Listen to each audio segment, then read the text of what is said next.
I was reading Thomas More's Care of the Soul again, which is one of my absolute favorites. And I came across this passage. Let me get there. And it's about the sacred arts of life. And he says, we can return now to one of Plato's expressions for care of the soul, the craft of life. Care of the soul requires craft, skill, attention, and art.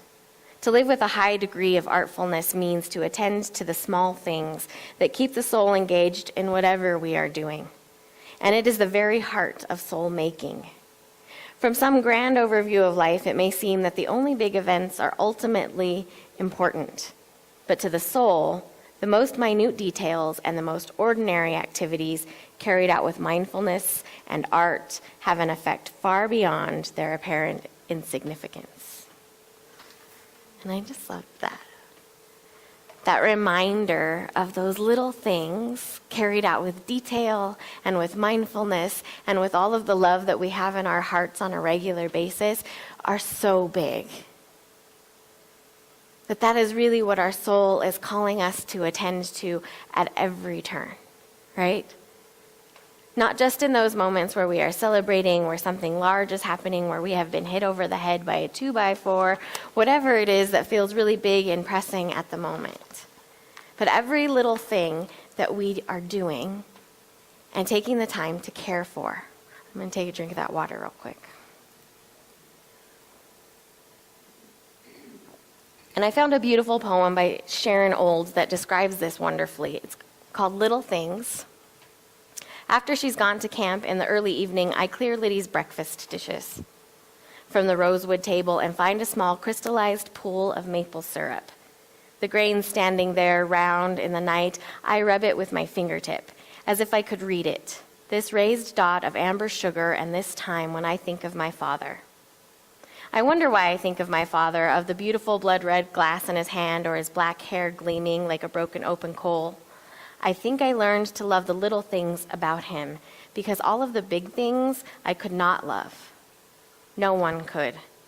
It would be wrong to.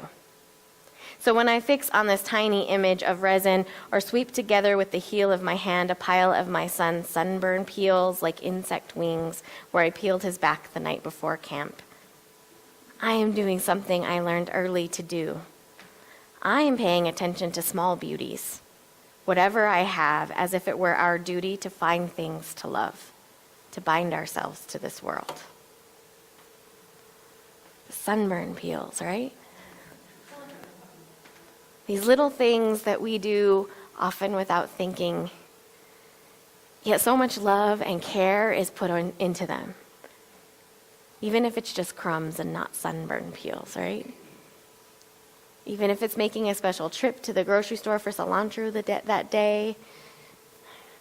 The bananas have been a really good time. I do that just to entertain myself.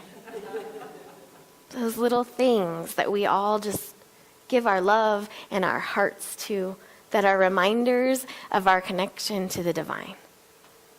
And how beautiful is that? When we are willing to do that.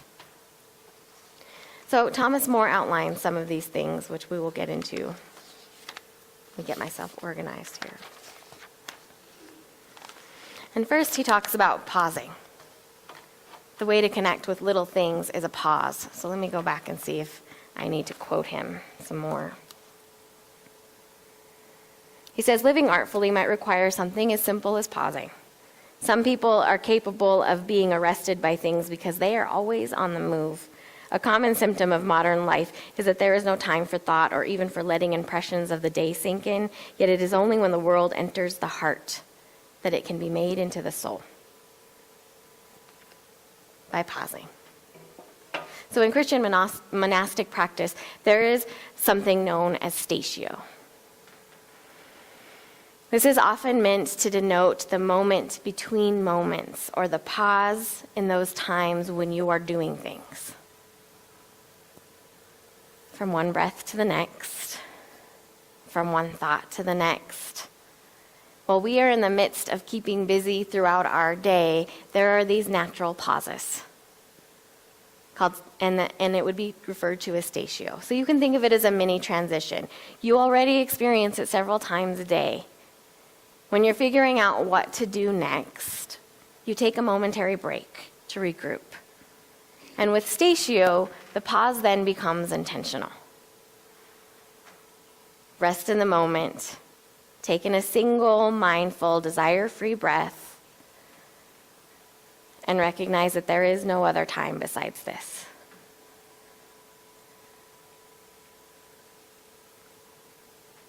It's uncomfortable sometimes. But in those moments, between moments, the divine is still there. With you, through you, as you. And as we begin to do this mindfully, we are being constantly reminded that we are a part of all of it as soon as we are willing to. Like Lynn said, when we get out of our own way, when we feel comfortable in the pause, there is something waiting for us in that. And most of us are so busy doing life that we forget to be reminded.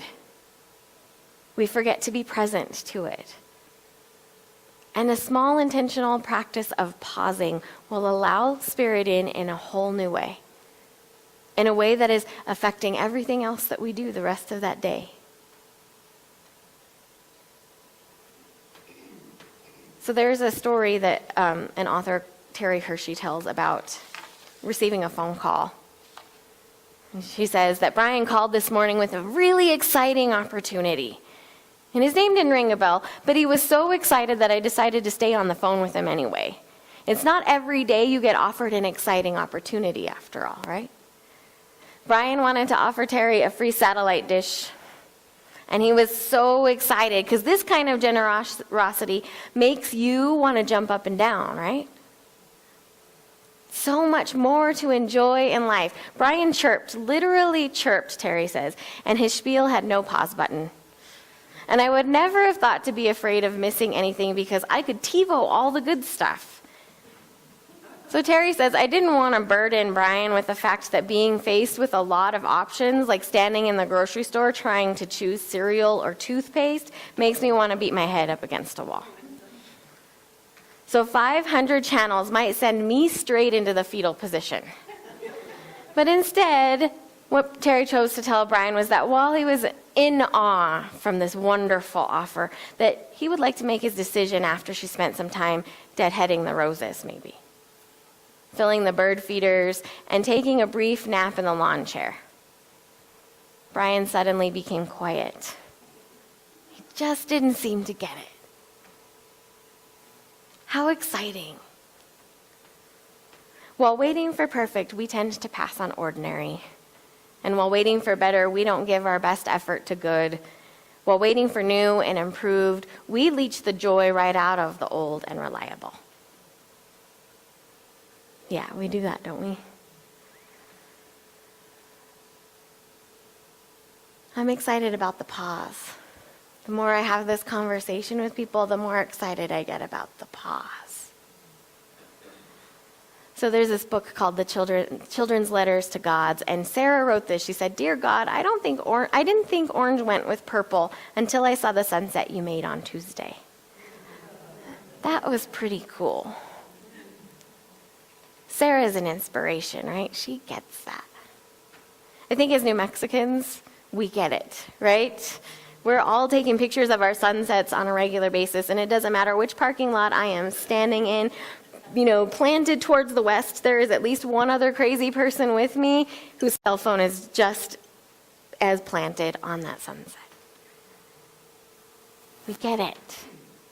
And we are presented with opportunity after opportunity to get it again and again, to pause, to be with Spirit in those in-between moments, and to let it into our hearts and in our lives in a meaningful way.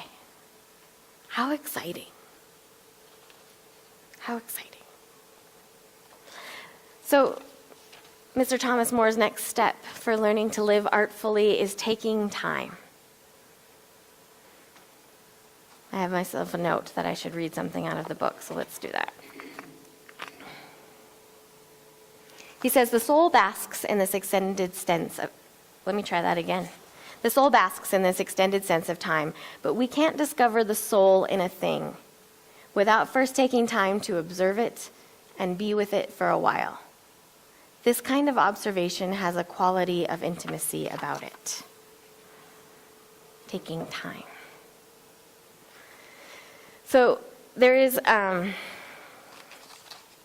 Chinese culture. I wanted to make sure I was properly referencing. So Chinese culture has a way of talking about friendship. And their proverb is that the fifth cup of tea between friends is best.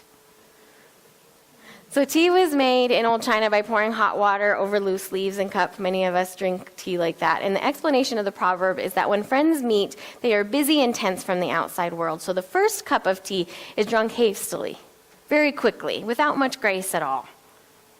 And then the second cup of tea is a little bit better because it's had time to sit and everyone's had time to relax. And then the third cup requires still more time. But the fifth cup, that fifth cup stands for an appreciable length of time. It's sitting there for quite a while. It has time to steep. And this then becomes a symbol of friendship at its best.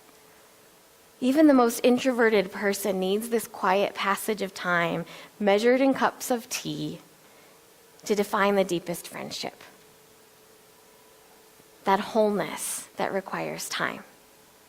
This willingness to sit, to let the tea steep, to let ourselves steep, is delving into that, right? That deeper connection. When I first had this talk in public, I was speaking with a friend who was going out of town that weekend to spend time with friends. And he was really excited that he was going to get to spend 4 days with these people. And that's a lot. For me, that's a lot. I'm like, wow, 4 days with my family or with friends, that feels really intense. But it was also that acknowledgement that you need with these people who are close to you, who are your deep friends. Day 4 is when that stuff really starts getting good, right? What a perfect metaphor for dear old friends. Those first couple of days, you're just getting caught up on all of life's busyness and keeping each other informed about what's been going on. But those third and fourth days, when we have had just time to sit around on a campfire or a fireplace and over a cup of tea and connect with people in that way, where it's beyond just keeping in touch now. This is about where the friendship is. This is where we have taken time and invested it into living artfully, living with soul, being with purpose in the pause. There, we're getting better at it.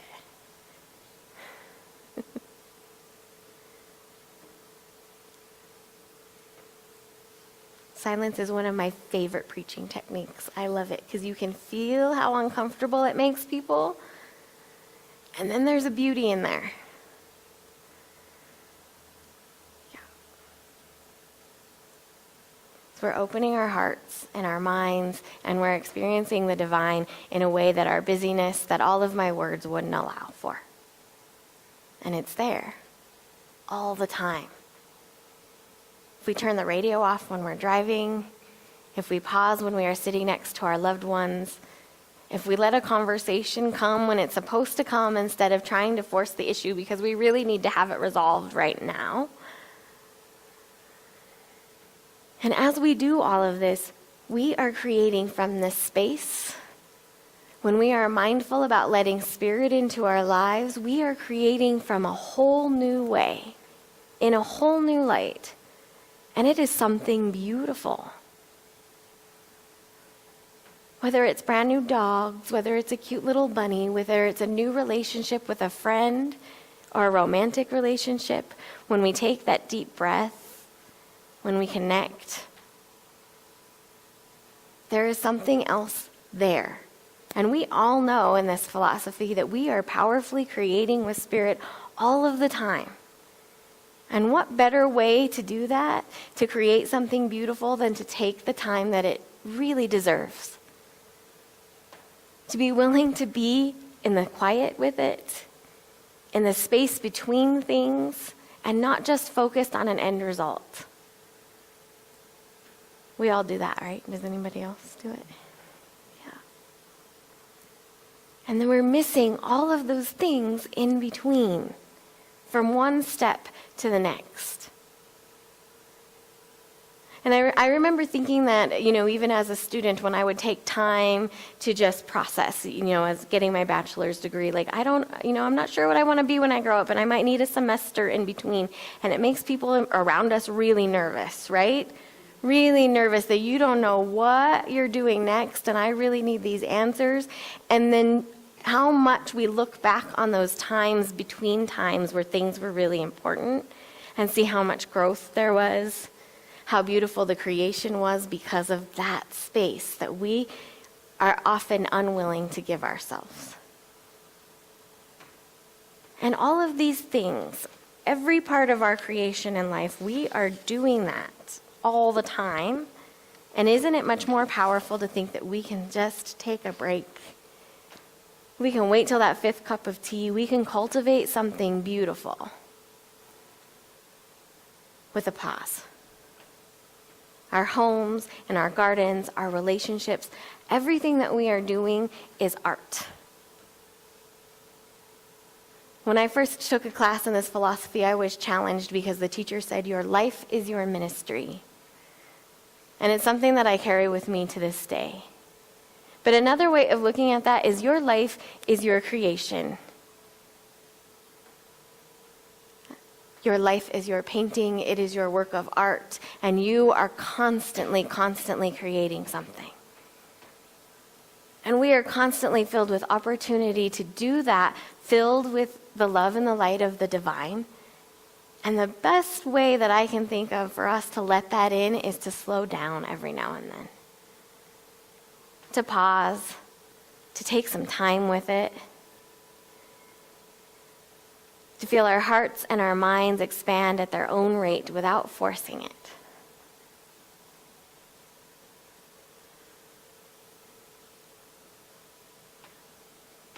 Yeah.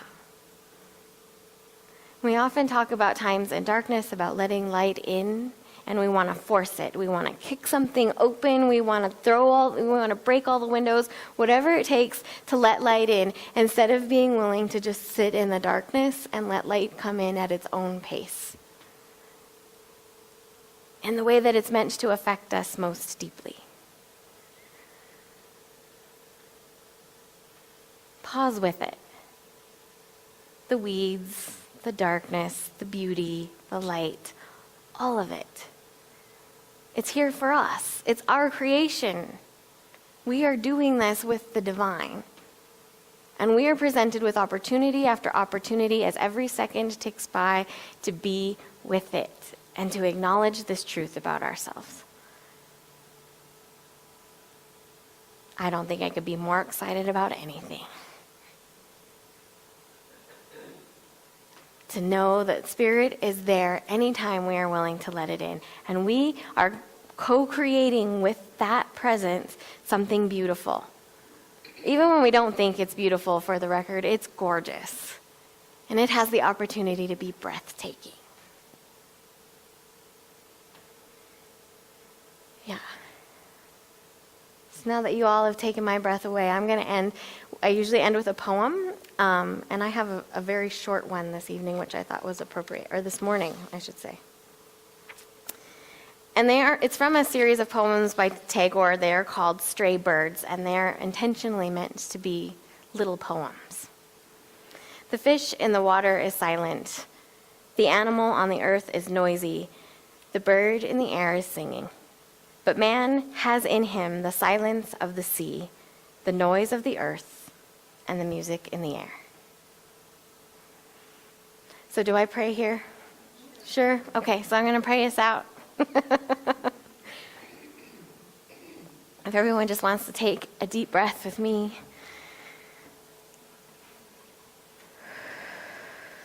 Yeah, close your eyes if you feel comfortable. And allow that open-hearted space at the center of your being to soften, to expand, to let all of the love that is present in this room fill your heart and your mind,